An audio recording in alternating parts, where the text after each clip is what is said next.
Now that you've had a chance to take a look at the outside of this device, the hardware parts, let's start taking a look under the hood. We'll go through some of the basic settings during this settings part 1 introduction to how to manage the iPad and some of the things that are on it. All the settings that we're going to talk about in this class are typically found in this section right here, settings. Once we have those settings, or once you know how to use or activate, get into these settings, you have a wealth of power at your fingertips. In fact, I'm just going to use my fingertip, poke that, and show you what the settings area looks like.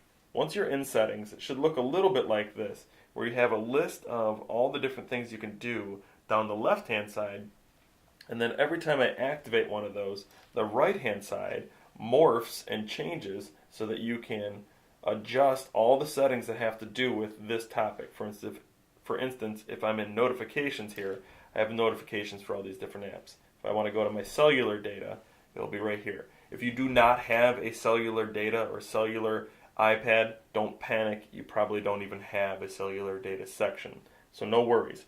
And obviously, some of the things that you're going to notice as you go through here is the iPad, again, is smart. It learns from what you have installed on your iPad, so that if you have different things installed on your iPad, especially when you get down here to this section, you're going to have a lot less options for things to do in your settings than I may have, or you may have more options depending on what apps you have installed on your iPad.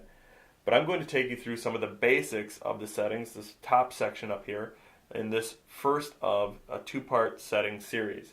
Airplane mode is just that. It turns on or off your data going in and out of your iPad so that you can keep you and all the other passengers on an airplane safe from crashing. Wi-Fi right here is the section where you're going to latch onto a SSID or find an access point that you can jump onto, whether you're at McDonald's or at your school or at home. You should identify or find some of those networks that you can join. Once you're in there, you can obviously turn your Wi-Fi off if you so desire, or you can join one of these networks, and when they have the lock button, that means that there's a password involved. If they don't, it's free to access.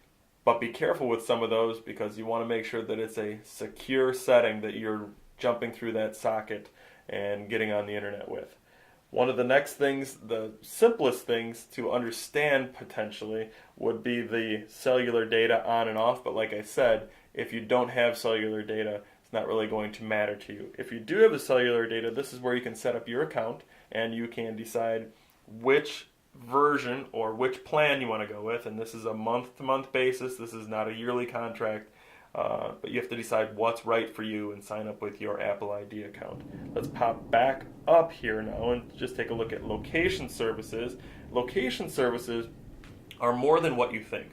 Location services do have to do with your GPS triangulation here in the world and whether or not this allows those GPS signals to be sent to and from your iPad so that it can identify whether you're downtown or on the outskirts of town or at your house or at your work. But it also has to do with whether or not a certain app is allowed to access the hard drive on your iPad. For instance, if I take and I turn my camera off, the location services will no longer timestamp and stamp with the GPS location on my images where I was at the time. But if you use something like Evernote and you turn location services off, it will do that, but it will also disallow you from being able to access any of your camera roll, in other words, any of your images, to insert into Evernote, because it turns off that app's ability to access the hard drive. So just be careful when you're thinking about location services. You'll notice every time you install an app, it's going to ask you, if it is involved with it at least, it's going to ask you, can location services access your hard drive or enable location services? And that's your preference at that point. But the nice part is, even if you choose yes or no, when you're installing that app, you have every right to come back into the settings here and turn them on or off independently. You can even turn your entire location services off altogether if you want to be very private for a little while. The next one that I want to go through is notifications. Notifications comes in a series of major options for notifying you. One is called badges, One is called sounds, banners, and then there's also the alerts. And if you take a look at that, if I don't poke that haphazardly by accident again, you'll notice, let's take a look at NG Magazine here. I just touched the app itself, or the app reference itself for NG Magazine like this, and it brings me to another set of options that I have. Notifications is another thing that the app will ask you about when you first install it. It will say, can this app use notifications? Well, you can certainly say yes or no and then turn it on or off later like this. If you want to turn notifications off for your app altogether, you flip the little toggle switch at the very top to off, or you can manage the individual parts of the notifications. For instance, sound notifications really bother me. They irritate me, kind of like when that cell phone went off just a second ago and you could hear it and it bothered everybody. But now I can turn the sound off on this app. This app will no longer go bling or boom or make some stupid sound when I'm in a meeting or out with friends or what have you. However, the badges app notification will stay on. And by badges, let me show you what I mean. Badges are these things right here. There's a little tiny red circle or oval that indicates something needs to be done with this app. For instance, under settings here, there's probably one update that I have to do. In the App Store, there are 81 updates to my apps. And if I went to my mail account, you might see that I have like 57 or 153 unread emails on that badge. That's a badge. Let's go back into notifications and talk a little bit about some of the other notifications that might arise.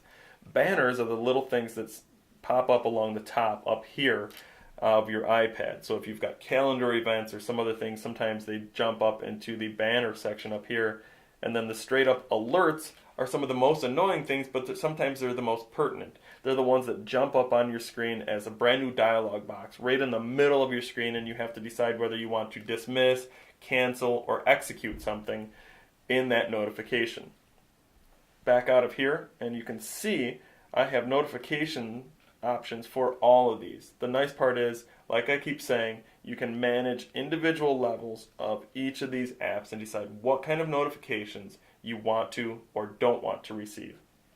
The very last thing that I want to take you through in settings part 1 is your mail and contacts. It's a little ways down here. You may have to scroll. It's just underneath the iCloud typically. And if I click on that, you'll notice I have a whole bunch of settings in here.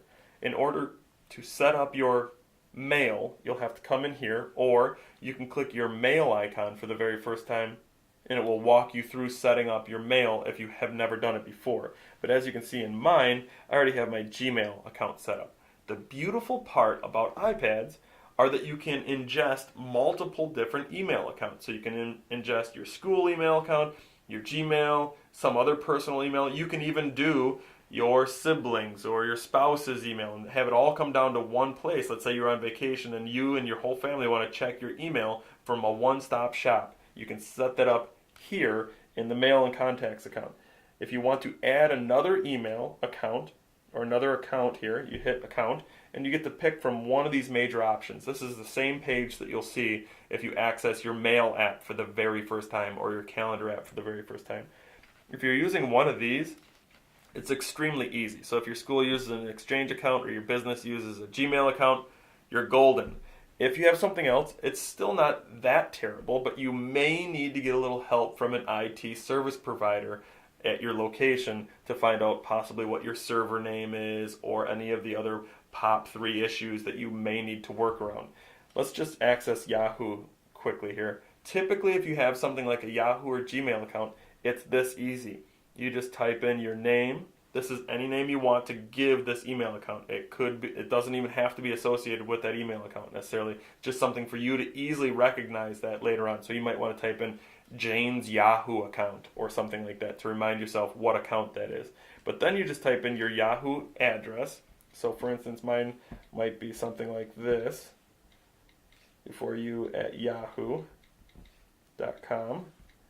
And then you type in whatever your password is to get into that email account when you're on the internet, and you type that in, and then you hit the next button, and it's going to ask you if you want to sync your mail, your contacts, and your calendars. I'll show you what I mean.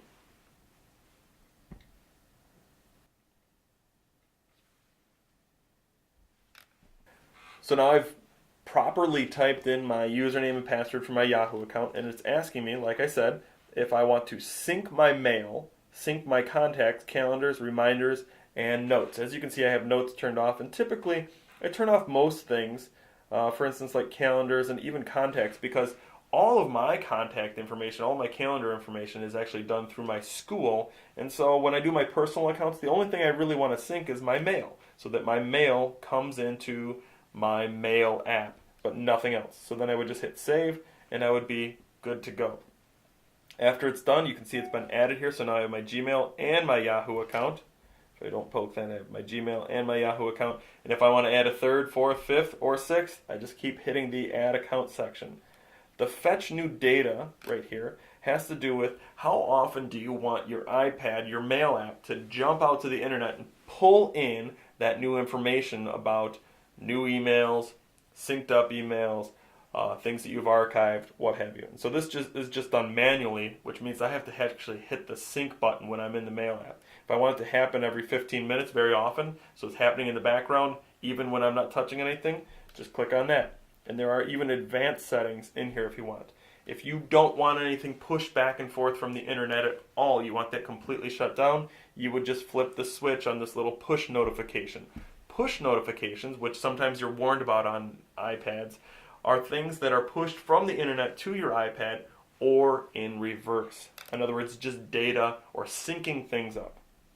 Jump back to the contacts up here. By the way, if you didn't notice or didn't realize, in order to bop back and forth in the settings here, there's usually a little tab up here. Once you've dug deep down into some settings, you can get back to where you were by hitting that little tab.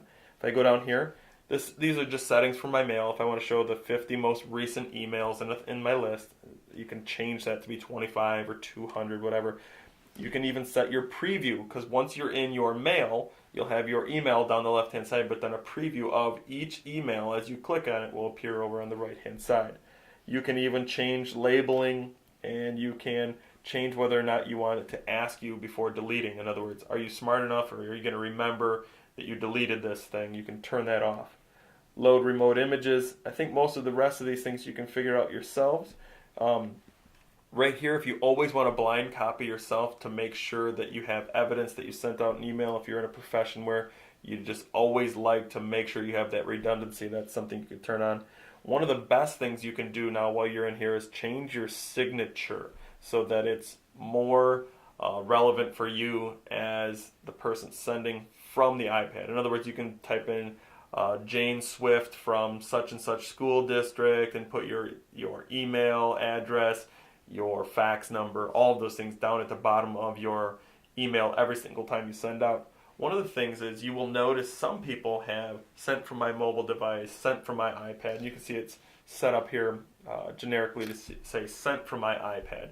That may seem a little tawdy, or it may even seem a little bit silly to have in there, but proper etiquette kind of dictates that it's nice to have at the bottom, because people are more forgiving when you're emailing from a mobile device. If you have spelling errors or you miss punctuation, if you say that it's sent from the iPad or from your mobile device, people typically are a little more forgiving. So just keep that in mind as you change your signature settings. The last few things are down here at the bottom. These have to do with calendars, so if you have no calendars turned on, these really don't mean a thing. However, if you sync up your contacts and your calendars, you may want to switch up how often they sync, how they sync, the display orders, and all the rest of those things.